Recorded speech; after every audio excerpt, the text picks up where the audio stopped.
Welcome back to our Stardew Valley playthrough. We're now heading into our third season, and while we made tons of progress so far, there's still so much more we want to accomplish. This season, we'll be focusing on some new and bigger goals like getting married, reaching level 50 in the Skull Cavern, and reaching level 10 in at least one skill. So let's start with day 1. We are woken by Gunther at our front door, finally giving us the key to the sewers. We then started on a farm reset. We spent the morning cleaning up the land from last season and then headed over to Pierre's to purchase some pumpkin seeds. I was also finally able to set up a sprinkler system, so I spent the rest of the day plotting it out and planting our seeds. On day 2, we headed into town and discovered that the special order board had been built. While in town, I stopped by the community center to drop off a few items for the bundles. After that, I made my way down to the beach to continue my fishing journey. However, I was quickly reminded that the sewers were now open. Curious, I decided to pay Krobus a visit and made sure to say hello before casting my line into the murky waters, hoping to catch one of the legendary fish. It took all day, but I finally got a bite. But unfortunately, despite my best efforts, I failed to reel it in. And this time, I couldn't even blame the fish's wild patterns. This one was all on me.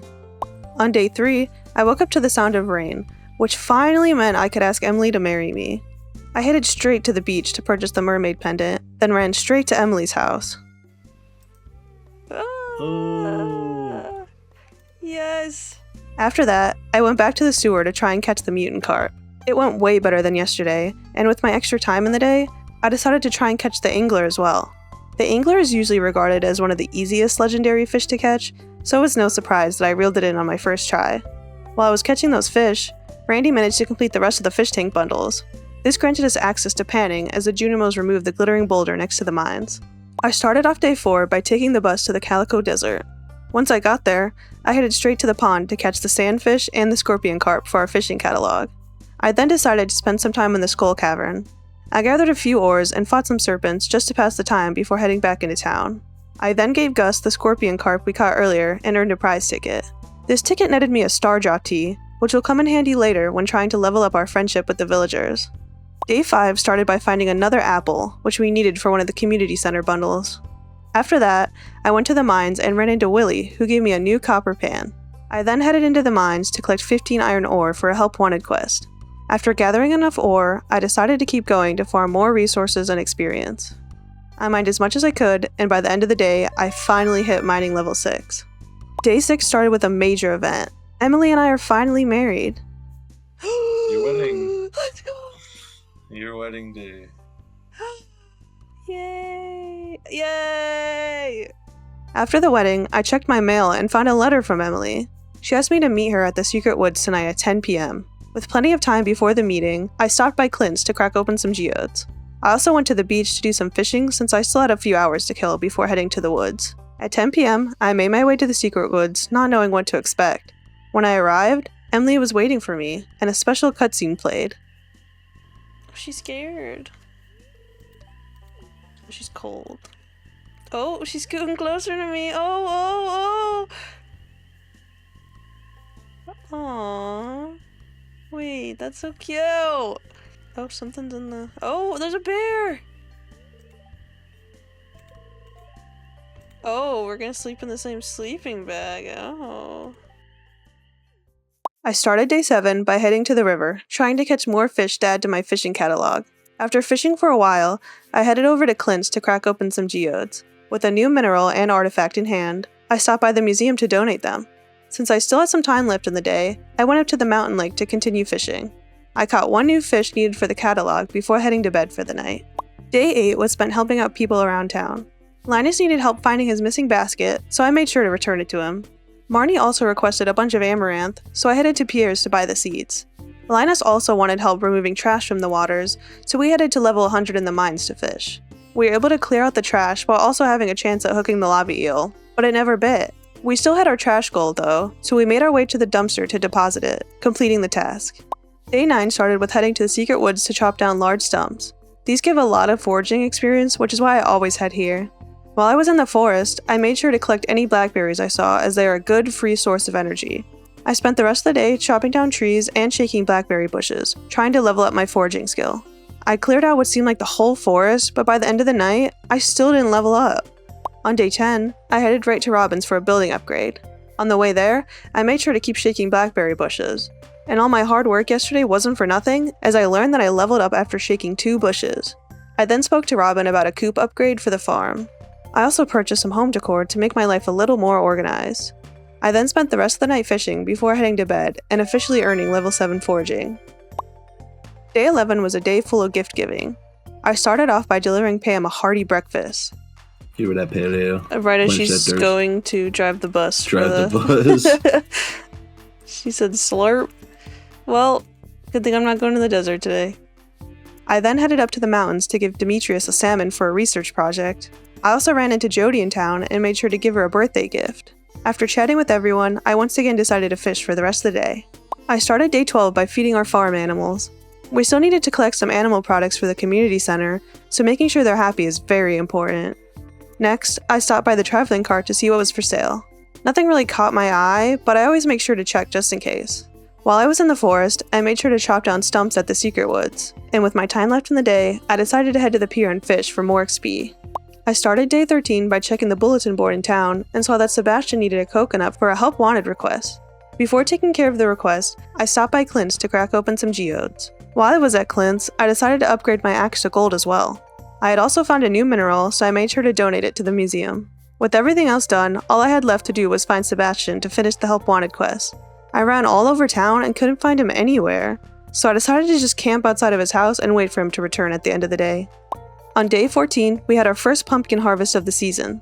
After that, I stopped by Pierre's to buy more seeds and swung by the community center to donate a pumpkin for the fall crops bundle. With my farm task done, I teamed up with Rainey for a run in the Skull Cavern. We spent the afternoon mining, fighting off serpents, and collecting ores. By the end of the night, all our hard work had paid off as I reached level 6 in combat and level 7 in farming from our earlier pumpkin harvest. On day 15, I harvested more crops from the farm. Next, I found Marnie in town and delivered the bunch of amaranth she requested. After that, I headed up to the mountains to fish for a largemouth bass that Jody had requested earlier in the day. I needed to meet at her house at 7 for a dinner party. Later that evening, I delivered the fish to Jody and had dinner with her and Sam. Once I was done, I headed to bed and earned level 8 in farming. We woke up on day 16 to find that the Stardew Valley Fair had begun. Completely unprepared, we scrambled to gather items from our chests for our display.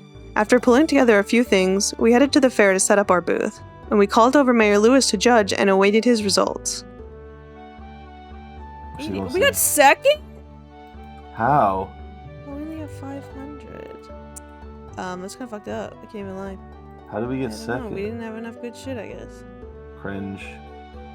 There were a lot of rewards I wanted from the fair, so I made sure to play some games to earn the tickets I needed. Though I played it safe and mostly went fishing, Randy had a different strategy. Orange 500 actually. It's gonna be green, but that's okay. Because now we do 500 on orange again, and we cut our losses back. We might be here all day. It just looks like you're fishing while you're betting. Stop. It's on green. How is it landing on green every time? It's statistically supposed to go on orange. Oh my god, I lost everything. I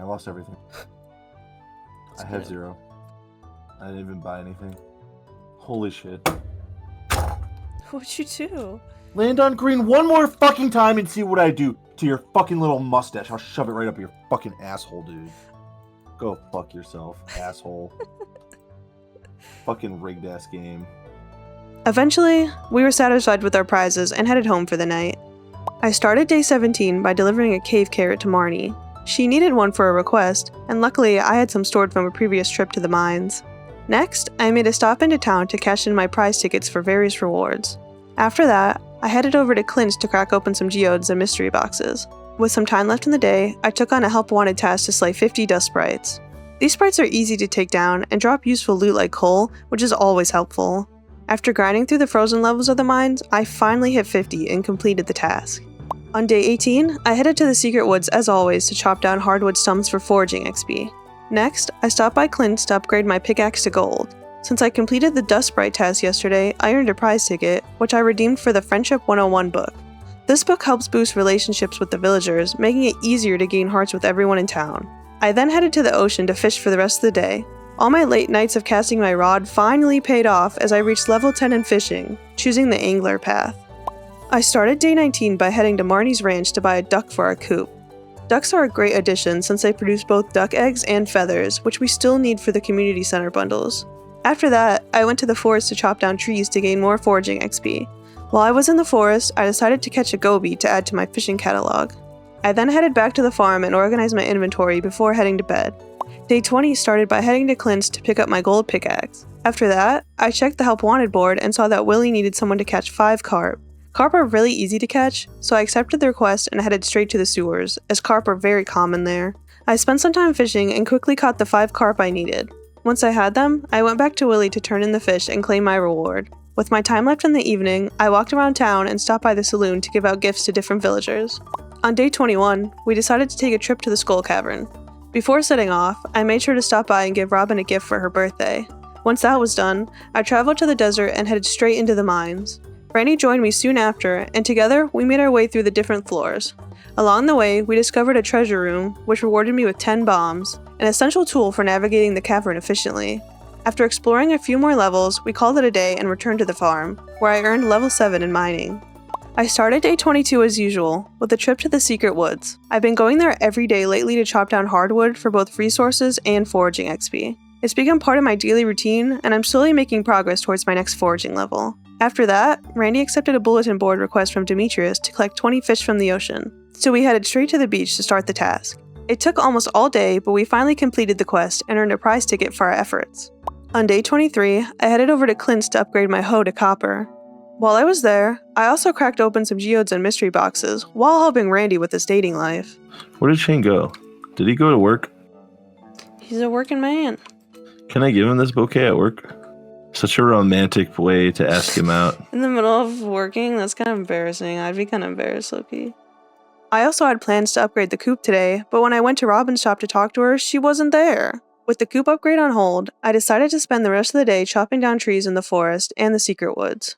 Day 24 started by giving George a gift for his birthday. After celebrating George, I headed over to Robin's to finally purchase the last coop upgrade. Next, Randy and I made our way to the desert for another Skull Cavern mining trip. We encountered a few rough floors which we skipped by crafting staircases. Making these stairs also earned me the DIY achievement for crafting 15 items. We got insanely lucky with ladders and holes on this run and made it all the way to level 70, which is the deepest we've made it so far. And by the end of this mining trip, I managed to earn level 7 in combat. On day 25, I headed into town to donate a few items. I stopped by the community center to donate a large egg to the animal bundle. I then swung by the museum to donate a few items as well. Next, I stopped by Marlin's to check my progress on the Monster Slayer achievements. I noticed I was just a few skeletons away from completing that section, so I made my way down to the ice levels of the mine to finish it off. With that task done, I moved on to slaying bugs for the next part of the goal, and before long, I had that one completed as well. I then went back to Marlin's to collect my rewards. I started day 26 like I have many others, heading to the secret woods to cut down more stumps. I've been doing this daily to level up my foraging skill, and after days of grinding, I finally reached the next level. I then shifted my focus to the Monster Slayer goals. I made my way to the mines to target slimes and duggies since I still needed a large amount of them to complete the goal. While battling through the mines, I also took time to break rocks and collect ores. By the end of the day, my efforts paid off as I reached level 8 in mining, and foraging as well. We kicked off day 27 with another big crop harvest. We couldn't do much today as the town was closed in preparation for the Spirits Eve festival, so Randy and I completed some tasks we had been putting off around the farm. With a few hours to spare before the festival, Randy and I decided to make things interesting and set ourselves a little challenge on the way up to the train. A train! Stopping everything going to the train. Where are you going? Up through the mines. Huh? Why don't you just go up around our farm? I don't know, I just feel like it takes too long. I'm totally gonna beat you there. Sure, buddy. Oh, come on. As evening rolled around, we made our way into town for the festival. We took time to walk around and chat with everyone while enjoying the spooky decorations. Of course, I had to test my skills in the haunted maze, navigating it like a pro and claiming my prize at the end. Before leaving, we stopped by Pierre's shop to pick up some festival goodies. With the festival wrapped up, we headed back to the farm and called it a night. On day 28, we woke up to the sound of rain, which meant it was the last day of the year that a pendant could be bought for marriage. I gave Randy my star drop tea, hoping that he'd earn that last heart with Shane. And it worked. Please get 10 hearts.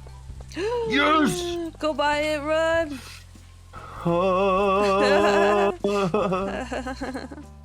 After that, I stopped by Robin's to request the construction of a new shed. I'm quickly running out of space in my chest, so having this new building will make my life so much easier.